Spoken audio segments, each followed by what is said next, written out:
on now and talk about, well, speaking of cheerful thoughts, Arsenal definitely feeling like they're riding on a high after that result against Manchester United. Craig, a lot of the chatter after that match has to do with Declan Rice because of the goal that he scored. How impressed were you by him overall? Augie's laughing because he doesn't believe in all the hype. He said it was a deflection. But for you, Declan Rice overall, is he the player that Arsenal needed? Oh, I think they needed him. I don't know. All the chatter for me was still surrounding Kai Havertz. I mean, Declan Rice got a goal, and we know he's a good player. We know he'll cover the fullbacks. We know he's a good, tidy passer, very energetic, rarely gives the ball away. The goal was a bonus, obviously, at the end. And, again, Eric Ten Hag, that's a foul, this is a foul, that's a foul. How's about somebody pick Declan Rice up? Did he not bother putting that on the chalkboard before the game? Declan Rice, pick him up at set pieces. So, no surprise that, and I think Rice will get better, and I think Arsenal will get better. But the chatter for me is Arsenal have started the season with 10 players, because there is no difference apart from he's wearing a red shirt to a blue shirt and Kai Havertz's performance. And I think as City keep winning, and there's no suggesting that that will stop, and more pressure gets on Arsenal. It wasn't a great performance, let's not forget, against United. It was okay. This was an average United side with a bunch of injuries. Right, so it was an okay Arsenal performance. It wasn't slick, it wasn't brilliant. They created a few chances, but this elephant in the room is not going to go away until Arteta does something about it. Now he might say, "Well, as long as we're winning games, we're going to carry on." But I don't think you can carry on playing in the manner in which they have played at the start of the season with a guy that is short in confidence. He's not a goal scorer. He's giving the ball away. In some essence, you might say he's hiding a little bit in games. He doesn't want the ball, and he gave the ball away for that United goal. Everybody saw the whiff that he had in the first half. And I honestly believe that this is a huge problem for Arsenal if they're going to stay nip and tuck with Man City. That is difficult enough. Even if you sign the players that they signed, I know Timber's out. Even if you make the signings they did in the summer, right? You cannot go the course of a season carrying a player in a key area of the team. City don't do it. When somebody's not performing at Man City, they'll sit on the bench. Don't matter if it's Grealish or Foden or even De Bruyne last year. So I think, yeah, I know what you mean. Declan Rice got a goal, but this Havertz around Mikel Arteta is not going to go away. Artie, I was going to ask you about your thoughts on if Arsenal are playing with a self-belief that they've needed to challenge City. I was going to ask you on Declan Rice, but why don't we talk about Kai Havertz? Because as Craig was saying, he's looking more like a bit of a liability as opposed to an asset now for Arsenal in their title challenge, if there is one.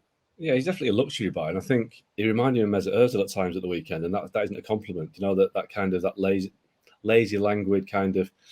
Not quite sure what he gives you, but Havertz is a good player, but he doesn't fit in that team, and I don't see what he brings to the Arsenal side. And you talk about Arsenal's confidence, but for that last-minute surge, 2 goals in injury time, we would have been talking a different story here, because Arsenal could have lost that game when Garnacho's goal was very tight, it was offside, but until 70 minutes, 80 minutes, we're watching that game thinking, now that his side looks very good, they haven't really kicked on since last season, but it's amazing what a win does. A win changes the whole narrative, and Arsenal are great and Man United are in crisis because that's how the results have gone. But I think when you look at the performance of both sides, I don't think Man City are looking at that thinking we're going to have a real challenge from these two this season. I think they're probably thinking, well, Arsenal have gone backwards and United are as bad as they've ever been. So Kai Havertz doesn't help Arsenal in the sense that he doesn't actually bring much to the table. I don't quite know why Arteta brought him in, because I just don't know what his best position is. And Chelsea never really found that out either. So yeah, it's a strange one, Havertz, but because they paid so much money for him and because Arteta's, a real advocate, it's going to be difficult to drop him, but he might have to and find a way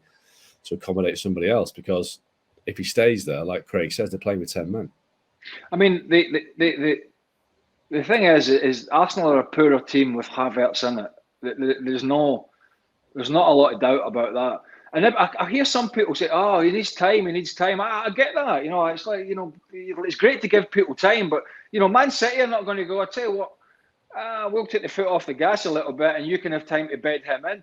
I think had Arsenal crawled into the top 4 last year, this would have been a different scenario. He would have had time to bed Havertz in. A few rough results might have come along and everybody been okay with it. But because they had such a good season up until the last sort of 10-15% of the season, when City came like a steam train, because they were in pole position for so long, and they have spent the money that they've spent this summer on key players, particularly Timber and Rice, and obviously the transfer fee for Havertz was a huge surprise. That was a left field signing.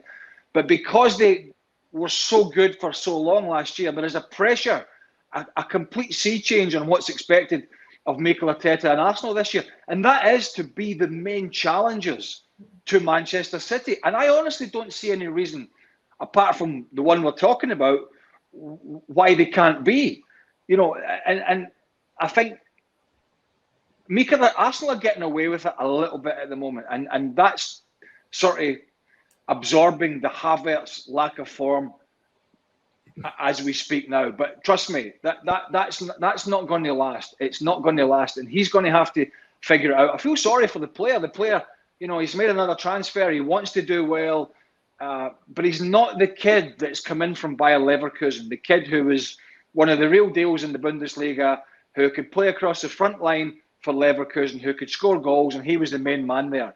This, unfortunately for him, is not the same player. What Arsenal have at the moment is the player who Chelsea had, a guy who doesn't really do a lot, who doesn't really contribute in games, and is just lacking confidence. And you can't have that player if you want to A, do well in the Champions League, and B, beat Man City. Thank you very much for watching ESPN FC on YouTube. For more highlights, analysis and exclusive content, be sure to subscribe.